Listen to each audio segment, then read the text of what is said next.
Hi, and welcome to Julie's weekly mindset episodes on how to unlock your infinite potential so you can create the life that you desire.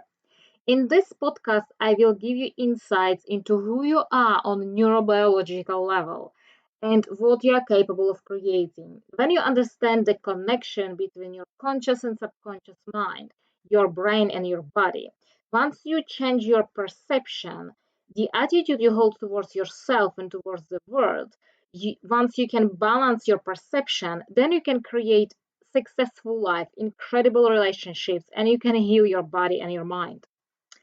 According to philosophical understanding and scientific principles of quantum physics, neuroscience, epigenetics, neuroplasticity, social psychology, we now understand that our subjective mind influences the objective world. And we have brain scans that are proving that. You can't heal until you feel. You can't fix something you don't understand. And in a battle between logic and emotions, emotions always win. I want to start today with explaining difference between intuition and gut feeling.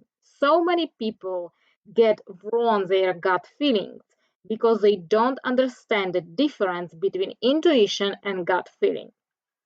So what is intuition? Intuition is coming from your heart. It's telling you something it's giving you information to put you back to balance. When your intuition talks, it tells you that somewhere you are out of balance and tells you the road you need to take, what decisions you need to make to get you on the right road. What is instinct? Or people call it often gut feeling. Instinct or gut feeling is coming from subconsciously memorized past emotional experiences. From epigenetics, we know that emotions, chemicals, are stored in our genes. So when you listen to your gut feelings, you hide from danger, and you seek. It is connected to your primitive part of subcortical brain amygdala.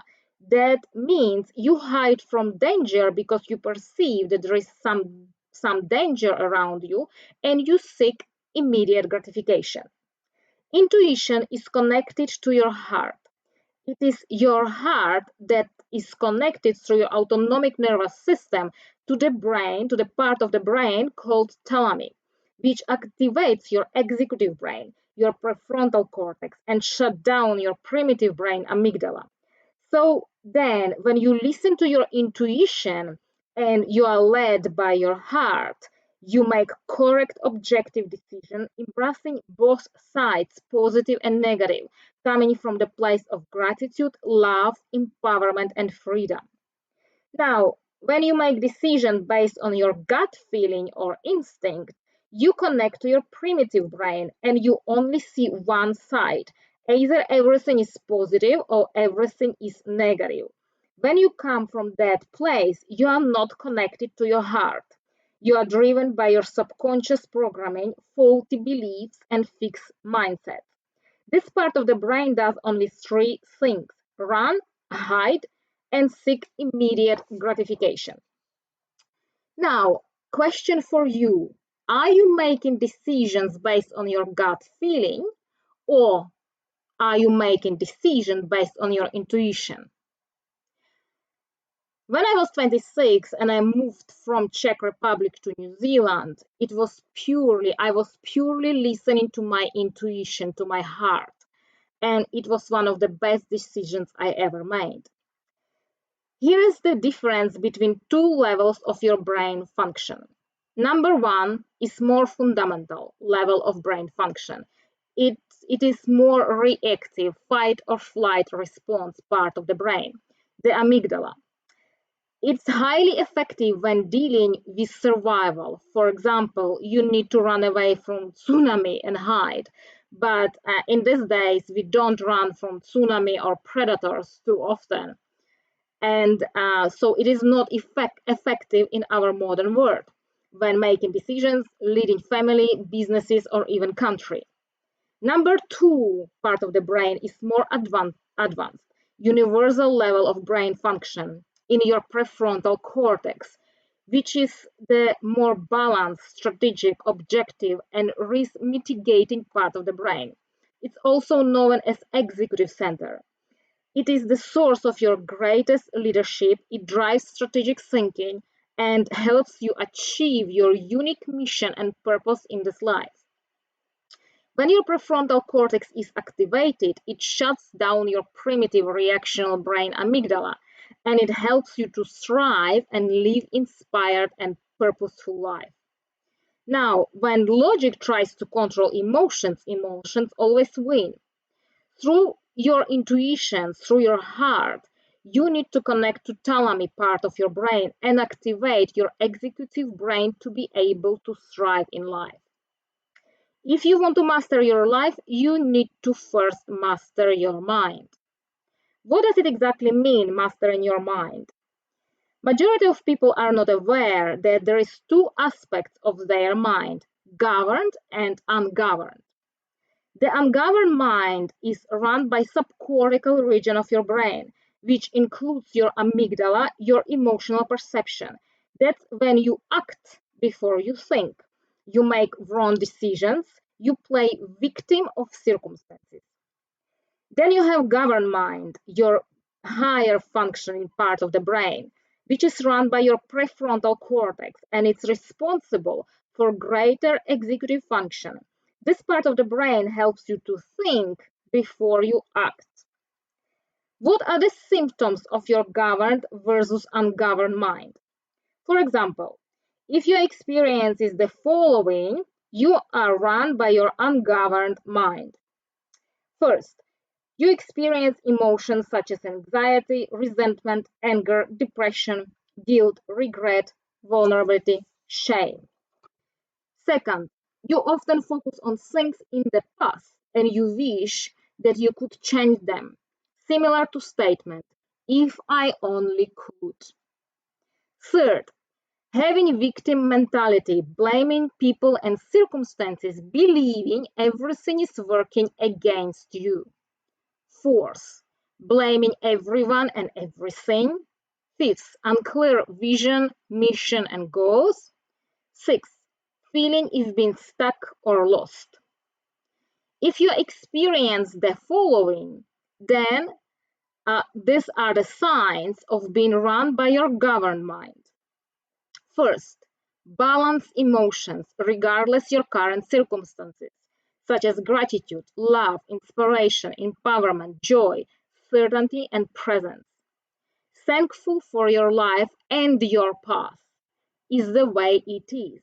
There is nothing you want to change in your past. You love your past. Third, love for your life and that life is working for you. Fourth, taking accountability and responsibility. Fifth, clarity on your goals, mission, and vision. Sixth, focused on solutions. And seventh, perceiving that you are moving every day towards your goals and dreams. See, this is what I do in my NeuroChange course. I help you to dissolve emotional baggage of self-doubt, unworthiness, resistance, shame, grief, frustration, embarrassment, anger, sadness in your mind and also in your body. So you can achieve your goals and have more confidence, resilience, and happiness in your life. See, when you narrow your focus on stress responses, and we have three types of stress. Physical, it's injury, exercise. Chemical, drugs, supplements, food poisoning, additives in the food.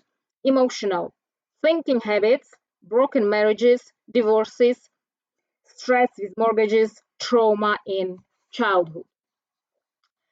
Now, for example, if you live in stress responses for months and even for years, it becomes your subconscious automatic program, your behavior. This is what majority of people, they don't realize that. Autonomic system controls all autonomic biological functions, and your body translates environmental signals, which are your emotions, into behavior. So you don't even know that you behave this way or that way. It is your autonomic bodily response.